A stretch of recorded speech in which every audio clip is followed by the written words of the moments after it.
Here we are with yet another thing to perform. Wellness.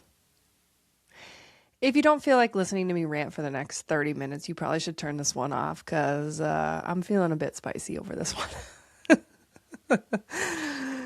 Oh my God. Welcome to the Good Good Podcast. I'm your host, Dee Talley, mama, licensed acupuncturist, herbalist, and embodiment coach. Here we dive deep into the realms of energy, consciousness, awareness, empowerment, and personal transformation to help you create a more vibrant and juicy life. I think that many people are starting to feel how performative wellness is becoming.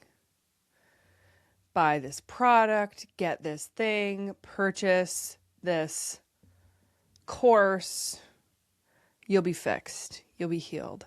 The narrative continues to be underneath all of it. You are broken. You need something or somebody outside of yourself to fix you. And as somebody who's been in the healing space for a long, long time, and in the embodiment space, acupuncture, wellness, somatic healing, full body flow, it's the exact literal opposite thing that I teach. The actual introduction to the course that I have right now is about this very topic, performative wellness. The thing about embodiment is it asks you to be in your body.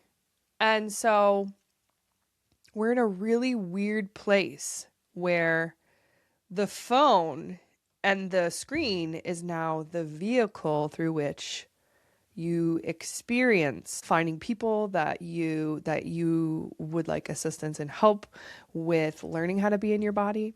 But the screen is the very tool that takes you the fuck out of your body. So this is something that I have been bumping up against for a really, really long time, because how am I going to ask somebody to be in their body and say things like, and I believe all of this to be true. The hottest version of you resides in her body. Being in your body is the actual medicine. Without embodiment, you are dissociated from truth. You don't know what the fuck is going on. And most of you are operating from a place that is way high outside of yourself. So embodiment asks for curiosity, slowness, complexity, presence. And it's a direct experience. But screen time, social apps often reward the opposite. They reward outrage. They reward certainty. They reward black and white thinking, where two things could never be true at the exact same time. They reward performance and speed and reaction, right? They reward all of these things, but embodiment asks the opposite. So healing becomes yet another thing that we need to perform. Give me the tips. Give me the list. Show me the product. When you don't fucking need any of that shit. You don't need any of that shit. You don't. People are feeling this just like they did from a Western perspective, where the narrative is always, this pill is going to fix you. You need this surgery. Now, listen, I am not knocking pills or surgeries, okay, people? I think that when used appropriately, they're amazing tools, but we need to look at the narrative underneath all of it. If the narrative is, this is going to fix you, because we're always looking for a fix, like we couldn't possibly just wake up and be whole, because there's always a wellness goal, and there's always a place that we're trying to go. We can't just be in ourselves. We can't just be here now. Why? Why is that? I have many ideas about this. I mean, I think that it can be really painful to be with yourself, especially if you haven't been with yourself for a really long time. If you've been dissociated, the second that you come into your body, what you notice is rupture, pain, discomfort, agita, feelings of ugh, and it could be even impacting your physiology. This is why I love acupuncture so much, is because it very strongly pulls you into your body. The red birds of the Shen have fled the nest. And what acupuncture does is it helps to create a safe nest for those red birds to come back to. So your Shen can be seen through your eyes and you can be inside of your body.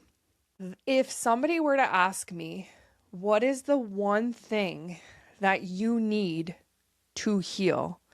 My answer will always be embodiment. Simply, embodiment, being in your body. But when we have so many external factors that are trying to constantly be pulling us out of ourselves all the time, screen time usage. Have you ever looked at your screen time? If you have an iPhone, even if you have an Android, this is available to you. There's an app, Screen Time, where you can open it up and see exactly how much screen time per day, what you're using it on. Most people are using on dissociative things like social media. Now listen, it has to be both, right? It has to be both because social media, I am so grateful to have social media, a way to connect. I get to talk to you. I get to be with you. And you might be a country away. You might be a world away. And I still get to be with you and talk to you. I think that's amazing. It revolutionizes so many things in life that we could have never thought would be.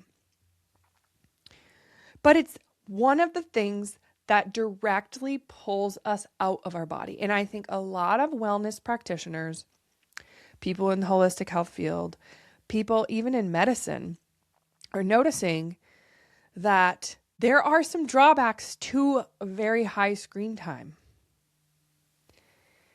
including hours fucking disappearing from your life. Hours, days. I mean, think about the time. If you add it up per week, per month, per year, over the course of 10 years, how many years have you not been here? Have you not been in your body? You're scrolling, you're searching, right? And we're always using this little computer that we have on our hand to search everything. We're searching it all. How do I do this? And how do I do that? And how? The discomfort isn't with seeking information. The discomfort comes when you invite yourself to just be home in you. Look the fuck up. Literally look up. Your life is occurring all around you all the time if you look up. And yet, we're not looking up and we're searching the best 3 tips for better sleep. It's maddening. It's honestly maddening. And I am so conflicted about this because even when I first started posting on social media, I was noticing that I was actually looking back at some of my posts. I'm like, gosh, that doesn't even look like me. It doesn't look like me. It doesn't feel like me. What is going on? Oh, it's because I was performing to you when I first started. I was performing what I thought you wanted me to say. I was performing ways in which I could grow my accounts. It was only when, and I teach this shit, right? I fucking teach this shit, okay? And it wasn't until I had that awareness piece of being like, okay, this isn't working. What's going on? Oh, I'm performing for you. And even though my intent of my heart is always that it's going to be helpful to you, it's in opposition to what the fuck I am trying to do. So it wasn't until I had that epiphany, and I'll be honest, maybe a year, maybe it's been a year. And I just decided, and you know what was happening? My shit started to feel very vanilla. I was like posting and I was like, oh my God, I got to do another post again, you know, because I forgot the point of embodiment is feeling alive. And I was posting and spreading shit about healing and wellness. I wasn't feeling alive. I wasn't in touch with my own aliveness because you know what? when you become closer to your aliveness and when you come back to your body, you can no longer deny truth. And when you no longer deny truth, you start being so unapologetically yourself, and it repels people. It fucking repels people. And because we all want to be completely connected and like everybody needs to like us. And that's a nervous system thing, right? Because we need to be liked. We need to have connection to survive, right? And so it is a direct threat to us if we are not liked. But the thing about the internet and the thing about being yourself is you will repel people, but you will also attract the people that are for you.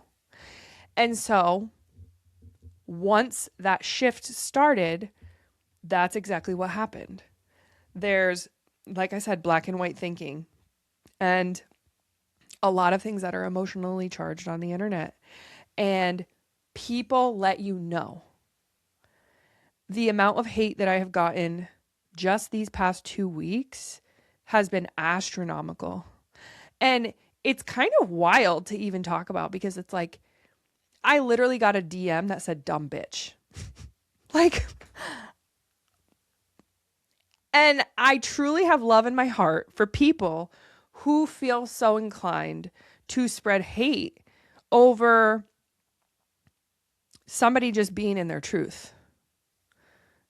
And I think that those people are hurting a great deal inside, and I feel a lot of empathy towards them. And it's completely jarring to randomly open your social media account and see shit tons of people hating on you. But this is the cost of visibility. You have to be willing to be misunderstood. And you have to be willing to be so yourself and to stop the performance. This is energetics 101. When you are not being yourself, when you are not in your truth, it can be felt. Now, I'm not saying every single person is tuned in to themselves, to their senses, to feel it, but I do believe that it is an energetic frequency to be able to tap into exactly who and what you are. This is why no field is saturated, because ain't nobody doing it like you exactly do it. So there are a ton of other health teachers. There are a ton of other embodiment coaches and people who are helping others, and ain't nobody got my frequency. And that's not coming from a place of narcissism, right? Because that's another one. I was called a narcissist this week. That's not coming from a place of, ooh, I'm all high and mighty. It's true. There's nobody on this planet doing it like you're doing it like I'm doing it. So we need to just let go of that other bullshit because it's in lack. It's in scarcity. The other thing that's important to say about performance wellness, and I've already said it in one way, but this really clicked for me. The difference between performance-based wellness and body-based wellness is a concept of force versus flow. In performance wellness, force, meaning it's goal-oriented. It's rewarded. You're trying to win. You think you are going to get there by force.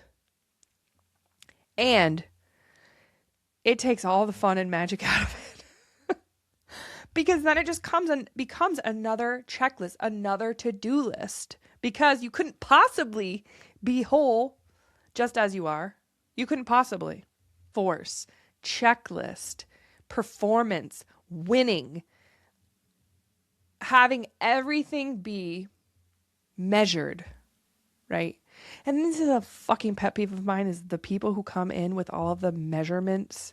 Like, I love an Oura ring for BBT and shit, but like, if you are letting your sleep score on any of that shit dictate your mood, like in terms of, oh my God, my sleep score went down, my day's going to be ruined, versus the way that you actually feel. So I had a patient who forever was coming in and saying, I'm sleeping well. I'm waking up feeling rested. My sleep score is trash. I do not understand. And it was like ruining her life, literally all she could think about. Because the technology trumps the sense felt experience of what it is like to be in your body. And this is where we are fucking up so hard. You know, I always say that more information is better. And I believe that to a degree, but you have to take this with a grain of salt in context. And your body is law. Bitch rule number 1. Come on, people. Your body is law. So if you are actually feeling well, if your measures, body measures on your Garmin, on your Fitbit, on your Apple Watch, on your Oura Ring, do not align with the way that you feel, please, I beg you to give your body more credit. So, body-based wellness is about flow. It's about ease. It's about overflow, where you know that you are full up, whole and healed as you are.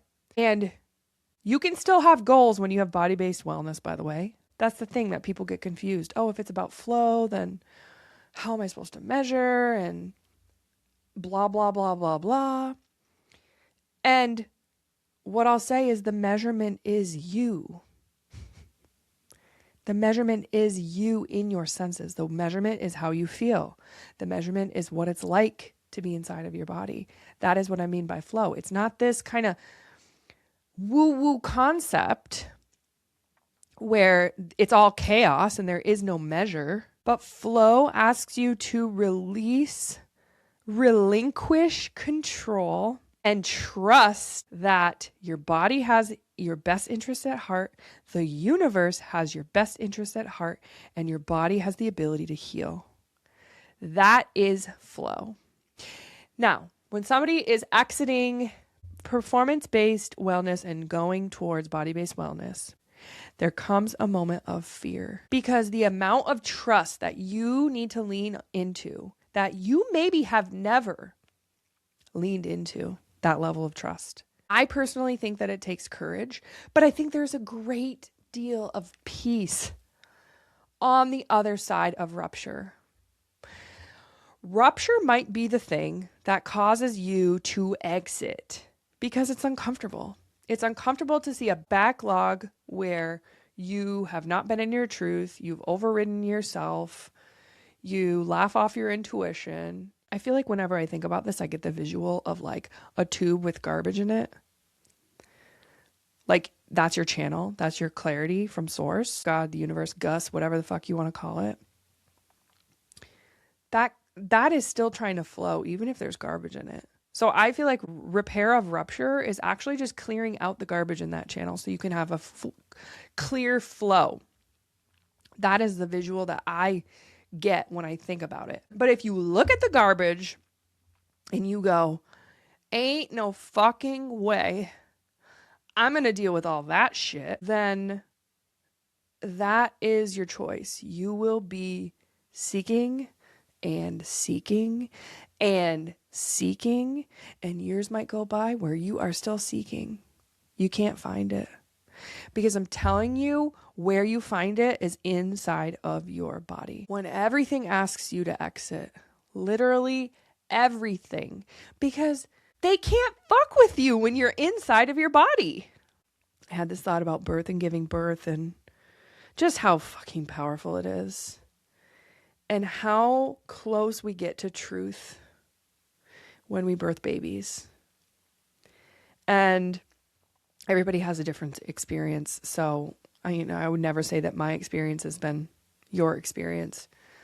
But I don't care how that your baby came into the world. If giving birth does not give you a sense of, holy shit, my body is insane, my body is astounding, let me be clear.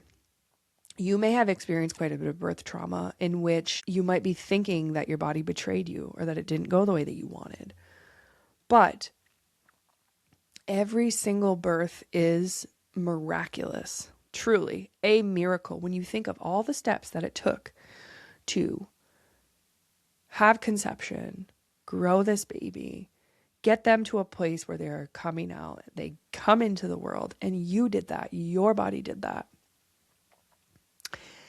For both of my births, it gave me a sense of, God, I felt like a badass.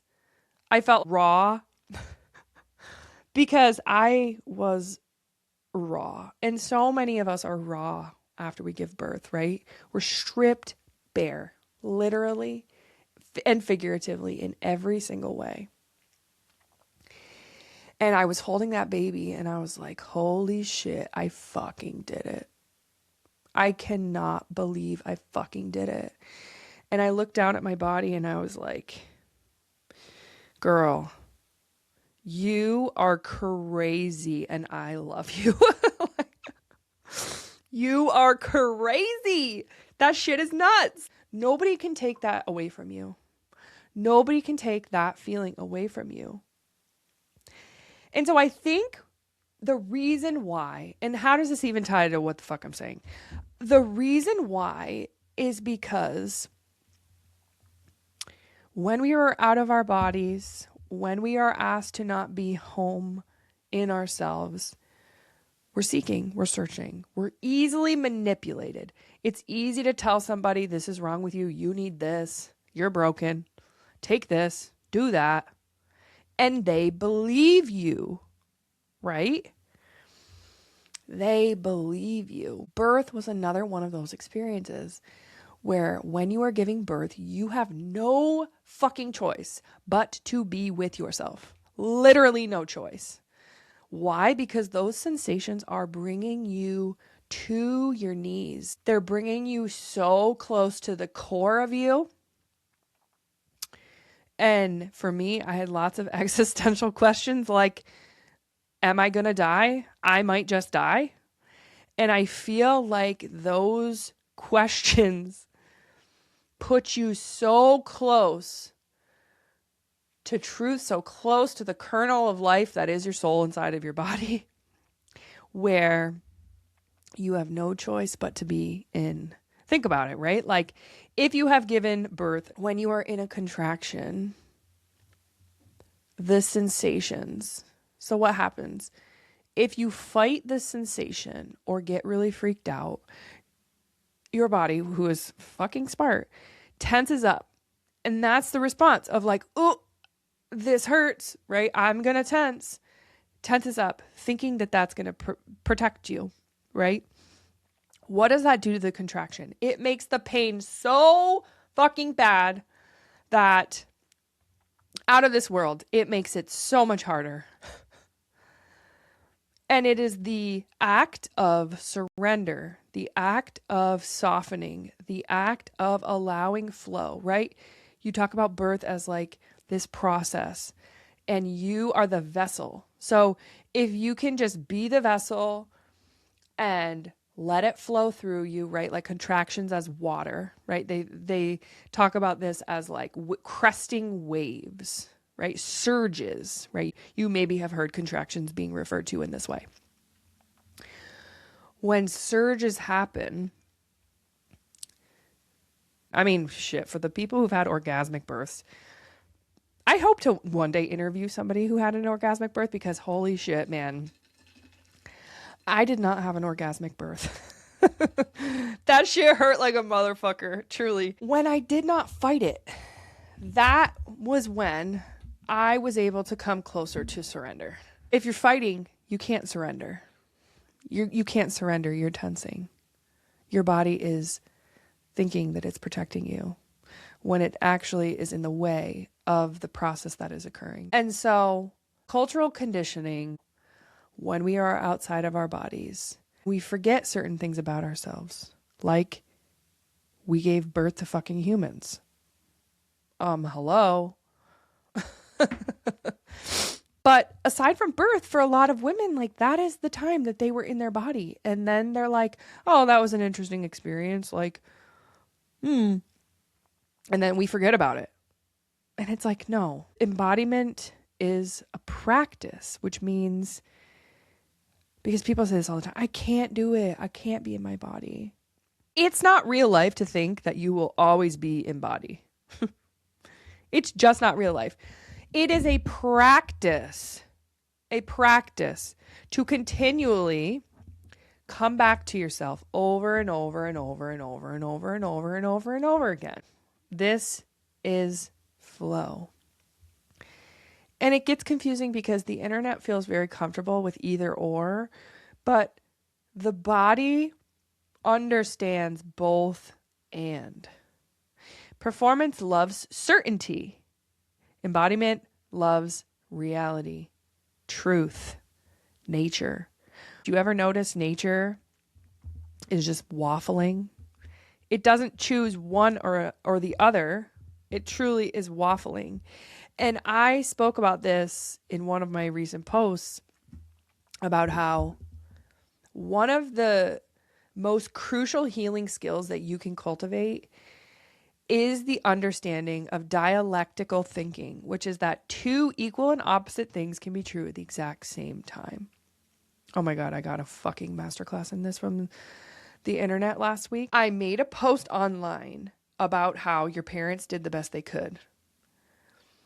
And in that post, I was explaining that most parents aren't trying to harm their children. Many of them are giving you what they didn't get, but it might not be what you needed. And they truly, regardless of whether or not they were traumatized, hurt, anguished, whatever hardships they may have had, they truly did the best that they could. Well, I got a huge influx of people who have had abusive parents who were basically telling me that I was not trauma aware, that this was damaging, that how could I say that they should forgive them?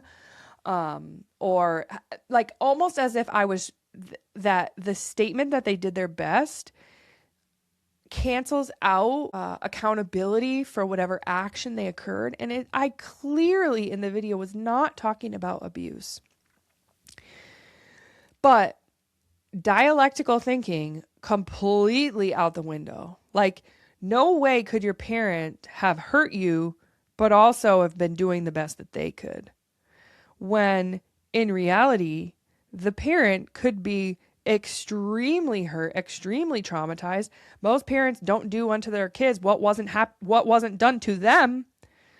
So they potentially were the first victim. Ain't no way I was saying that abuse is okay, that you should forgive your abuser, that this would justify them hurting you in that way.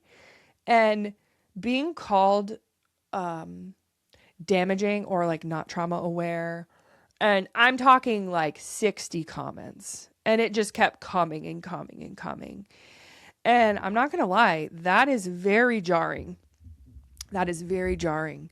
And, it was in the caption, I explained more, but nobody reads captions. So that's another one that I'm learning. Nobody really reads captions. So, next time I'll do a better job at explaining what I meant. And it just reminded me that even if somebody can get on board with the fact that two things could be true at the same time, emotional dysregulation or kind of hot button topics, the nervous system overrides to the point where it's like, oh, no, we need certainty. So therefore, either or is the answer. Black and white is the answer. Because how could it be possible that my parent could hurt me and be doing the best that they could? The nervous system simply says, nope, can't allow that. We need you to be safe. So you take the nuance out of it. And so that's the other thing about posting on the internet is with embodiment, with this type of work, there's a shitload of nuance. If holistic health is performative, nuance can't exist. Because we need certainty, we need goals, we need activation, we need a checklist item. And that is just not what this work is. I can understand how uncomfortable it might be to hear that and to recognize that, oh yeah, I guess I have been performing wellness and interesting. And then shifting your perspective on either or, which is extremely healing because it allows you to kind of let go of being right. You don't have to be right. You just have to be with yourself and experience. So instead of putting so much energy and effort into trying to figure out what's right, if we could just soften into, I don't know, could be both, which is a very uncomfortable place to be. But we will not waste that energy if we can just say, I don't know, and allow it to be. So many people think they need to know. Even about their bodies, like even in intake when I'm like speaking to people and it's like they want to know, and many people say, I don't know what that is about. What do you think that is about? And it's always on the why, like why? We don't fucking have to know why. We literally do not have to know why. We just have to get the fuck out of our body's way to allow it to process the unknown, which is you might not know every single reason for every single thing, every single symptom that you experience in your body. You might not know. And as uncomfortable as that might sound, the people that are able to make that switch experience a great deal of peace on the other side of that. Because it's a relief. Oh, wow. I'm so glad I don't have to figure that out. You're not a project that you need to figure out. You don't have to figure anything out. You just have to keep coming closer to truth. Healing truly isn't about becoming someone else. And that is the trap that we fall into when we try to take our favorite influencer's morning routine. You're not trying to become someone else. You're trying to fully become yourself. And that is the difference. And because no two people in this world are exactly like you, this is an unknown experience. This is the problem with gray and not black and white, is that we come closer to this notion of, I don't know anything. And that makes our nervous system very fucking uncomfortable. There is no map that you can buy to read through your own personal owner's manual and go, oh, okay, so that means I got to do this, I got to do that. You know where that owner's manual resides? In your fucking body. So, despite the fact that healers everywhere are trying to help and sometimes fall into the same exact trap of performing or trying to be exactly what it is that they think that their audience needs, I am too much of a stubborn bitch to let that stop me. And I also think that even some embodiment work is better than no embodiment work. And so I can totally see how the internet, social apps, etc., turn people off where they're like, nope, don't want to do that. Because embodiment asks for you to experience, and the screen asks you to exit. That is all I have for you today. Thank you so much for being here, and I will see you in the next episode.